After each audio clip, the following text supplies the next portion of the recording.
Hello, welcome back to my channel. Thanks for stopping by. Today, I wanted to talk about ADHD, my diagnosis, and also ASD. I have an upcoming assessment, but also in the context of work. So I kind of came to you guys and I asked, how do you disclose? Do you disclose neurodivergence at work? And if you have done, how did that go for you?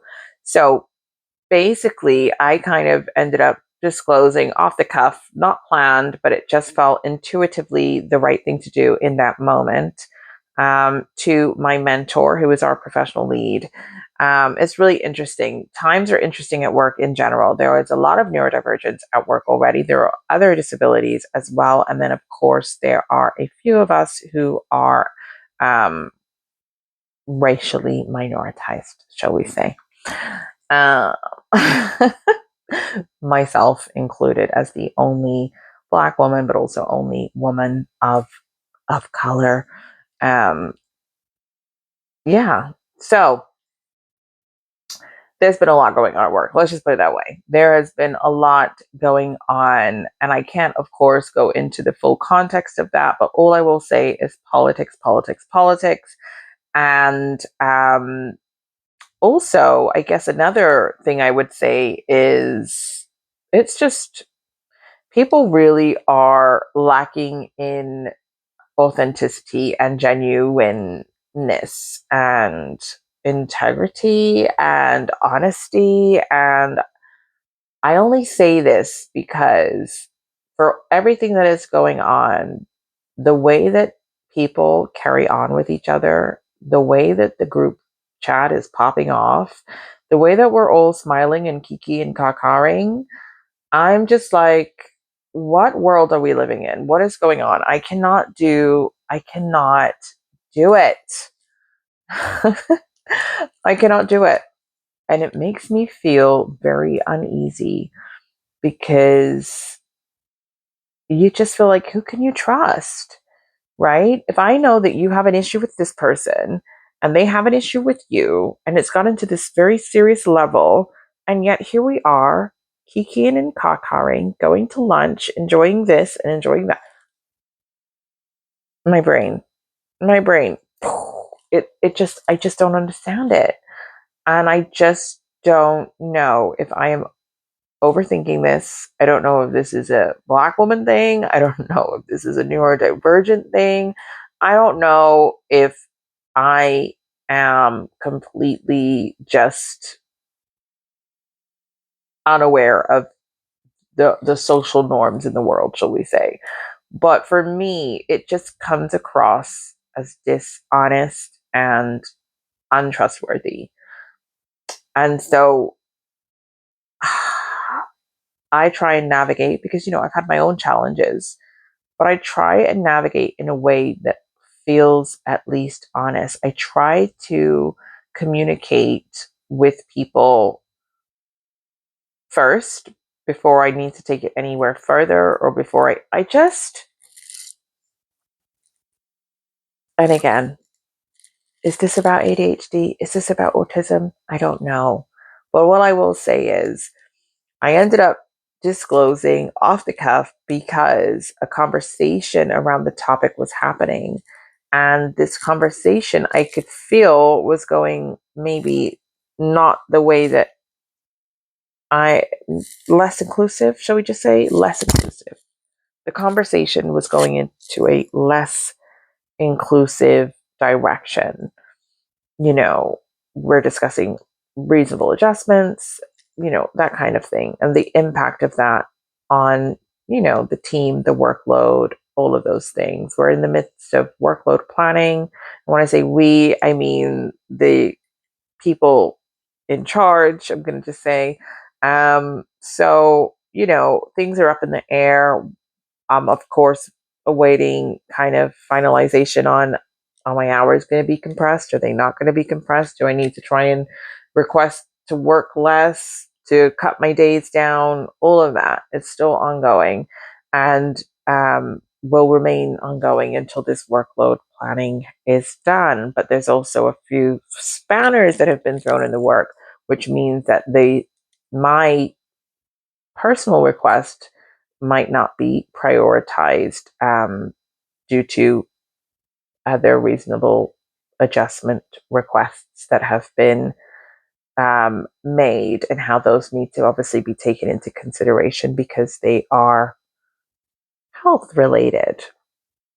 So at this stage, I mean, not just within that conversation, there was a bunch of different conversations going on, just general chit chat. I just said, you know what?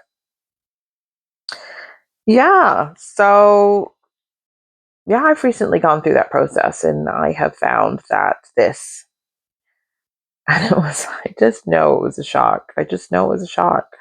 Um, and there's, again, we could do countless videos as to why that might be a shock to somebody. I mean, you watching this might be like, it's not a shock at all.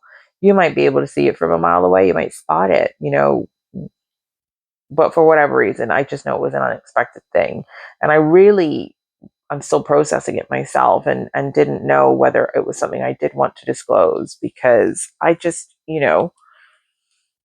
I understand how ableist the world is. I understand how intersectional my life already is, and I didn't know that I needed to add anything else to that bag that could potentially be framed or used against me, I suppose is my thought.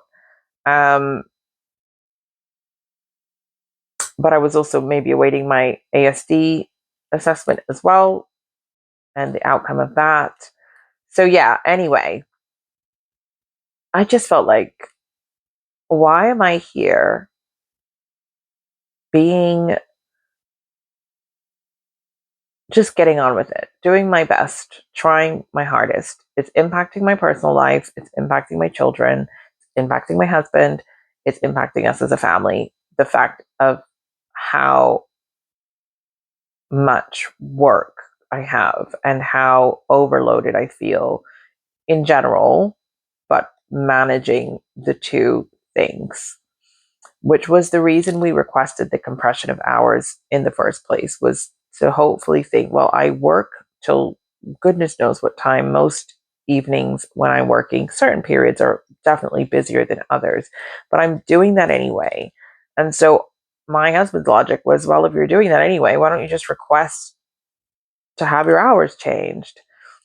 And I thought, but I'm in a probationary period. I don't know if I can do that. But, we talked about it a lot, and I weighed up the pros and cons. And the pros and cons was, if I was not able to do this, it would not be sustainable for me and my family.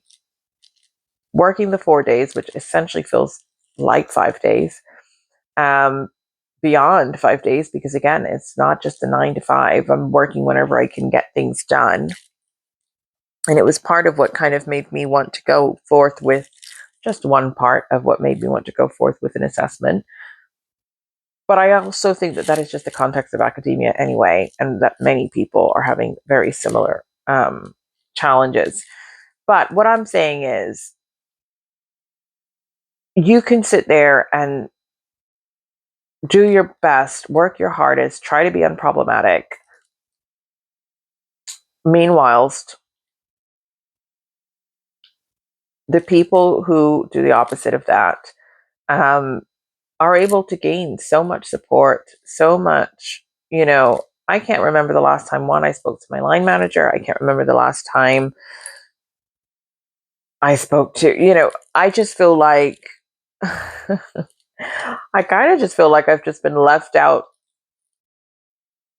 to dry, and completely forgotten about, in terms of the fact that I'm very new to academia, and I may also have some challenges. Now, honestly, my mentor has been so supportive. I'm not going to sit here and say that, she hasn't, as well as other members in my team. But at the same time,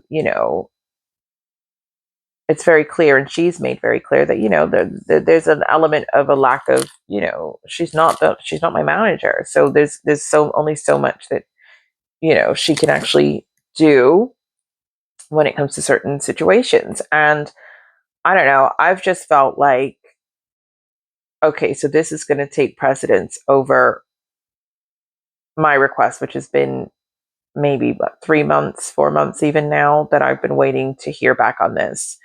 But now this takes precedence over it. Need to the business, all of that. I completely understand. I've been patient. I have not, I understand that my line manager, she has multiple roles. And I honestly know that she probably works really, really hard. And it's not easy to just kind of get back to everyone. But I feel also that, you know,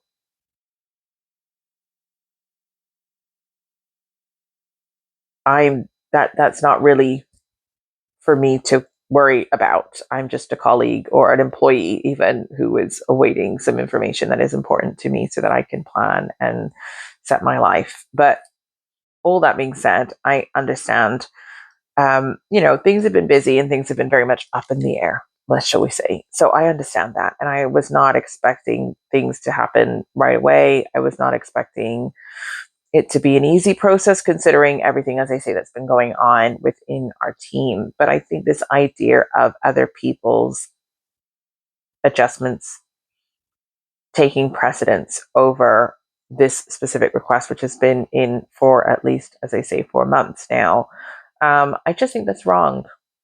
And I think it goes back to, again, who is heard, who is supported, who is seen as vulnerable and needing protection, who is seen as, yeah, they're good, they can get on with it.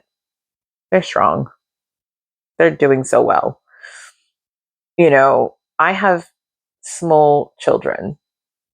And whilst I had small children when I applied for this job, and that is not the fault of the employer, when I accepted 4 days of working, I had small children. And I understand that. And I think that is my context, which is why I'm patient, which is why I'm understanding, which is why I'm not putting that onto my employers, my managers, my mentor, all of that. I get that. I understand that things have to be looked into. But what I do feel is that certain people take precedence over others. And I am the first person to advocate for someone who has a disability or a need. I'm an occupational therapist. However, I do feel that there has to be some equity and some fairness in all of this. And so essentially, my disclosure was because I almost felt pushed. I almost felt like, do I have to say that this is why I need this support? You know, there's countless evidence and research and conversation at the moment around mothers being pushed out of the workforce. Mothers being pushed out of the workforce.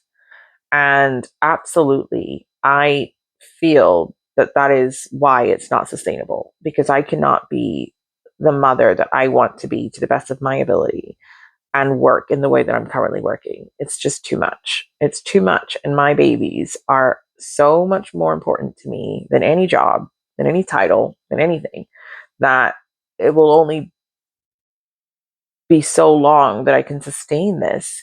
And I think, I wanted to try and do that in a way that didn't maybe impact the team and the business as much. So, i.e., compression, which means that my workload doesn't really change that much. There might be certain teaching elements and days that I may not be able to teach, but really, on the whole, from marking to all of those different things, there's a lot that I can still do.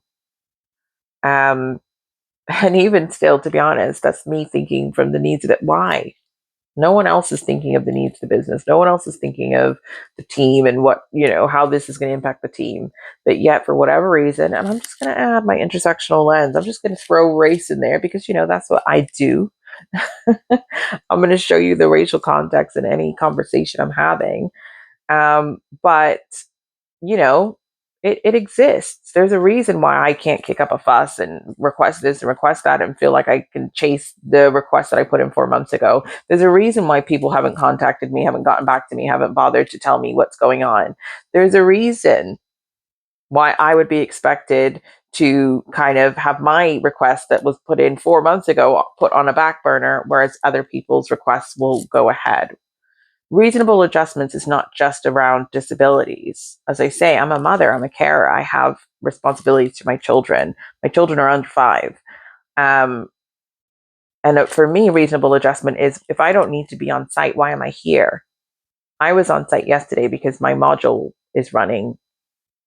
My colleague is like Kim, I'm fitting well. I'm here. You don't need to be here. Understanding my context, understanding why am I in this office where there's barely any of the team around just for the sake of being on site whilst he's downstairs teaching. It's things like that that are just completely non-inclusive of mothers and of parents, having to get up and get dressed and do all of these different things just to get out the door and my children out the door because my husband drives me to work. Just to sit in an office with barely any of my team. For what reason? Or even when my team is there, we sit, you can walk into that space and no one would speak to you. Maybe that's just me. Maybe I give off some type of aura or vibe that says, don't speak to her, or don't even say hello. Don't even say good morning. Like, why? Why am I going to do that when I can just be at home getting on with it? Not worrying about those dynamics, not worrying about, oh, did I say hello to them? Did they say hello to me? Should I have said first? Should I? Like, it's just exhausting. And adding the, neurodivergent layer to it, I'm sure that that's part of it. And I, as I say, never wanted to be a person who was seeking those reasonable adjustments outside of my compression of hours or potentially just cutting my hours in general. Um, but it gets to a point where you go, you are not even seeing my needs, my kind of support needs in general as a human being. Um, there's one other colleague who has children as young as mine, and they have their hours are, adapted and so that they can get on with what they need to get on with. But the context of that is that person is in a senior position. That person is, a course lead. They're not going to be surveilled and to make sure that they're still online at 7 p.m. or 9 p.m. or whatever time it is that they work to. Probably will be. And this is what I've been trying to say to my husband. It's not going to be what you think it will be, because actually someone's going to want to be checking to make sure I'm doing what I need to do, which is the whole reason why we have to be on site. It's framed as be on site for students, but then if you try and support students, you're told not to support students because that's not your job. Apparently, there are other teams to do those things. We're told to be on site because it's about, bringing the faculty together and everyone being friends and and we're friends and we're a family and we're a faculty, and but actually no one says hello to you. No one. In fact, people might even ask you occasionally if you're lost because they don't think that you fit in the space.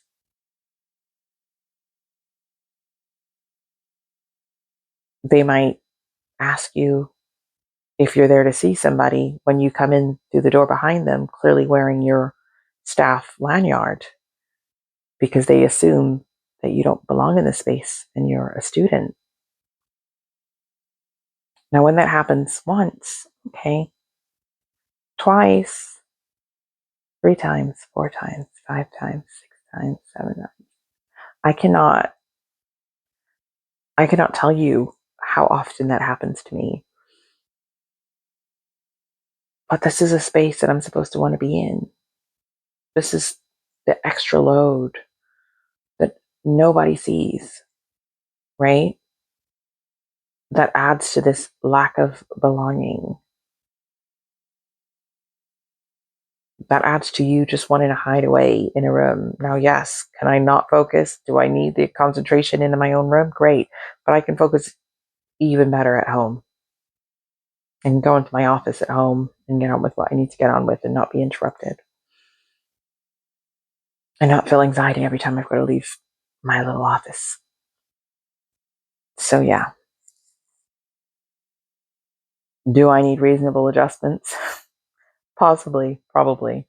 And for many different reasons. But yeah, that's how my disclosure to my mentor, anyway, that's how it happened, because I feel tired of being unseen, unheard. And I'm realizing that that's a real thing. On the surface, I'm just kind of getting on with it and I enjoy it. And I enjoy some of my colleagues and things like that. But actually, there's a lot about it that is just not okay. I had a colleague make a sarcastic comment to me the other day, and I was just not in space for it. I said, well, that's why I asked you when I came upstairs. I was back to back on sessions. I just returned from annual leave. And I specifically asked them, do I need anything for this session, their module, whatever. And anyway, they were just sarcastic in front of students. And I thought, how rude of you when I've already had this conversation with you and you told me I didn't need anything at all. And again, is that neurodivergence? I don't know. And I don't want to question every single thought that comes into my head. There was a time where I would just say, yeah, that person's just rude.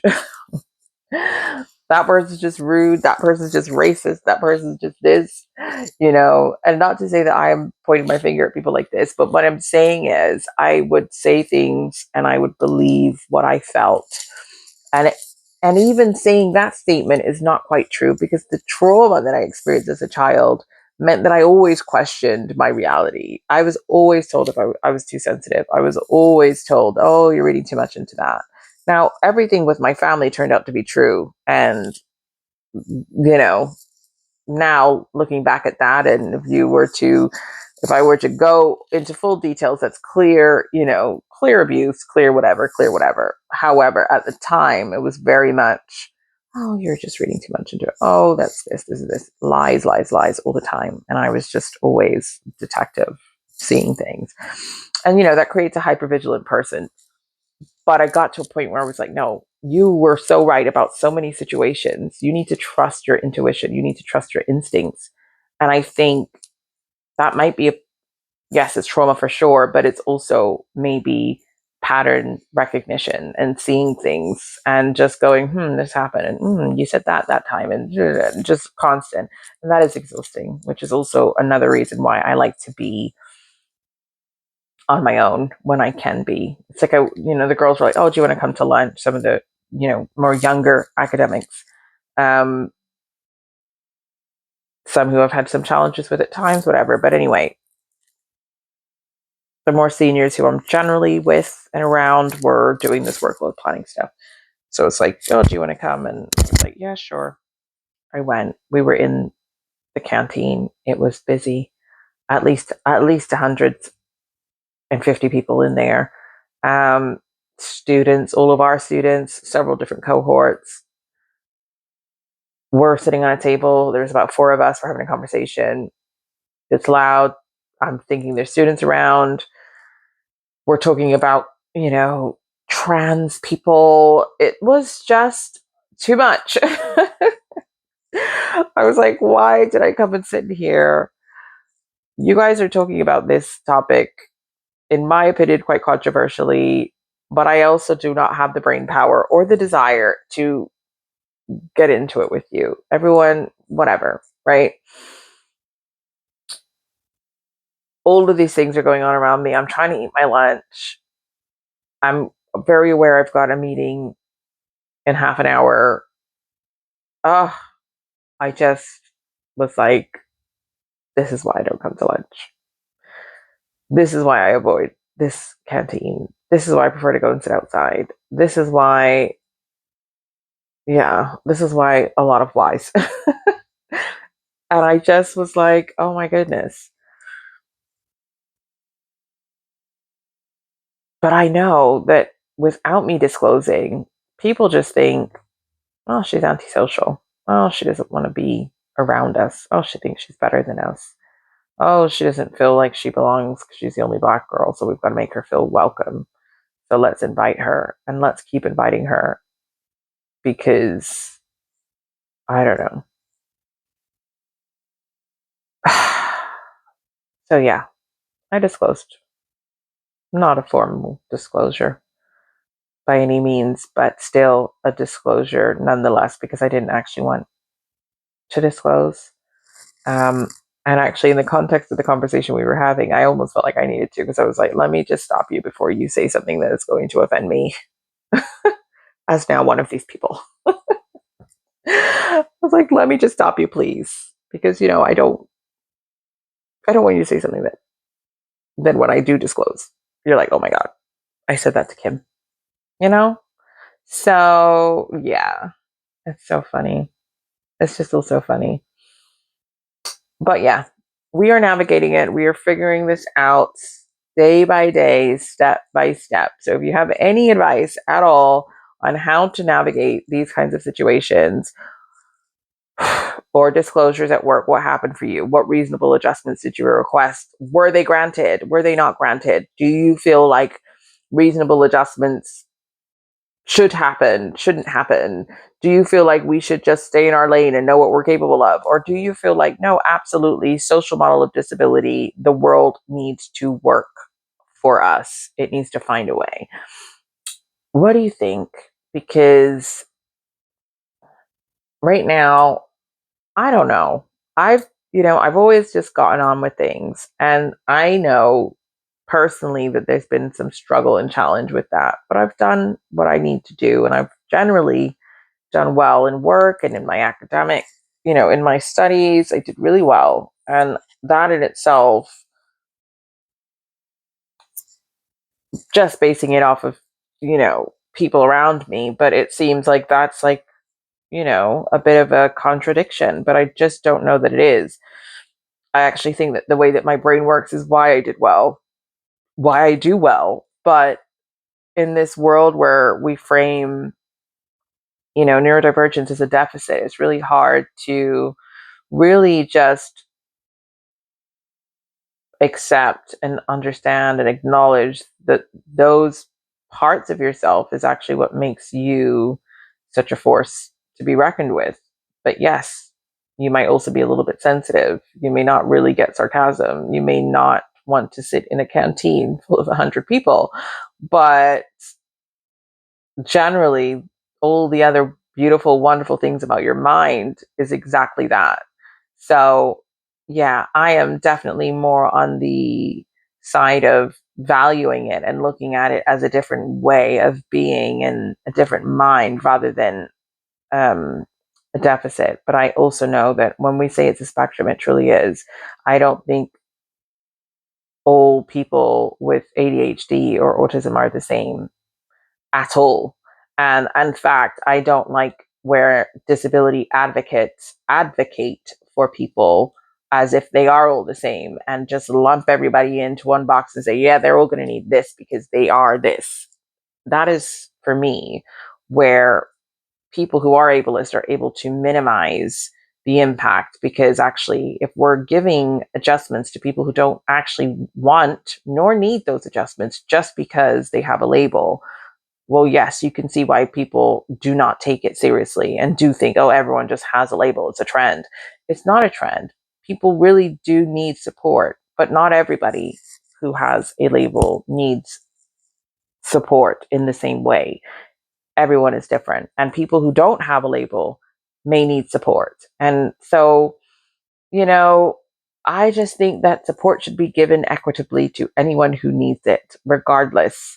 And that would be what I would advocate for. But I understand that people with disabilities are marginalized, and the world is not always set up for for people with disabilities. Again,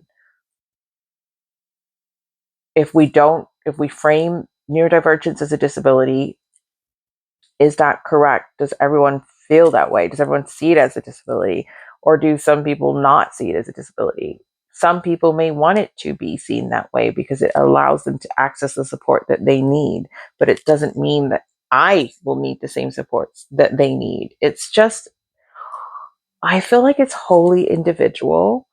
And really, all it's showing us is that brains have been different for forever. And it was like there was like a group of neurotypical people who got together and said, "Yeah, this is the way the world's going to work. And this is what we're going to do." And it's just created this strange way of being where people think that there should be only one way of communicating and one way of being and one way of, it's just not helpful at all to anyone. So, Yeah, I'd love to know your thoughts on this. As you can see, I'm pretty much processing and thinking as I go along. So I know my videos can seem a little bit chaotic and I'm rambling a little bit, but I really am just processing this and what it means to have this diagnosis for me.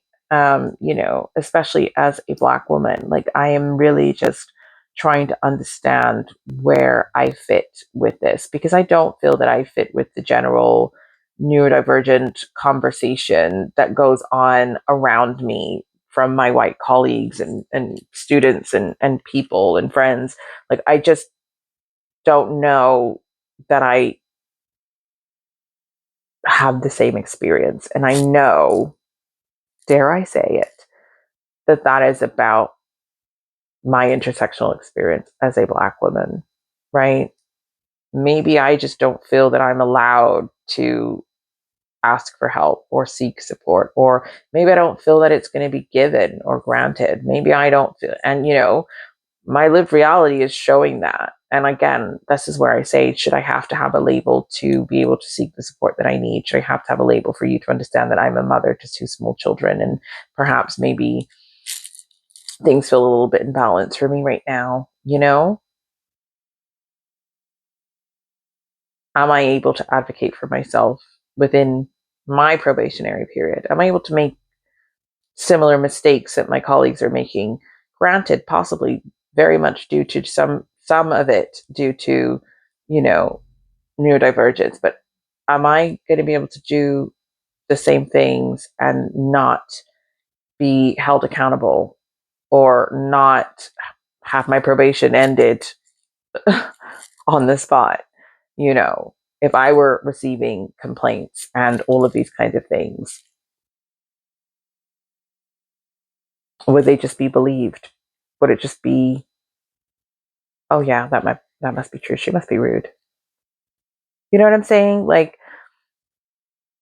I don't know that for me as a Black neurodivergent woman, I have the same safety and support, or I would have the same safety and support to disclose, to express, to say how things impact me, right? And to actually receive support, not receive punishment, right? Not have things taken off of me because, oh, you can't handle this. I read this thing about the infantilization of Black neurodivergent professionals, and oh, it's just another excuse and a way to kind of leave Black people out of the important conversations, leave Black people out of, the decisions that need to be made because, oh, we're protecting you. Bless you. You're carrying a lot. It's too much for you. And that's something I don't want, to happen to me as well, because I think it already happens. It already happens. Um, you know, so it just feels like I'm adding another lens, another layer of intersectionality, another layer and opportunity to be more marginalized, to be more oppressed, essentially. So, yeah, I'd love to know your thoughts. Thank you for stopping by.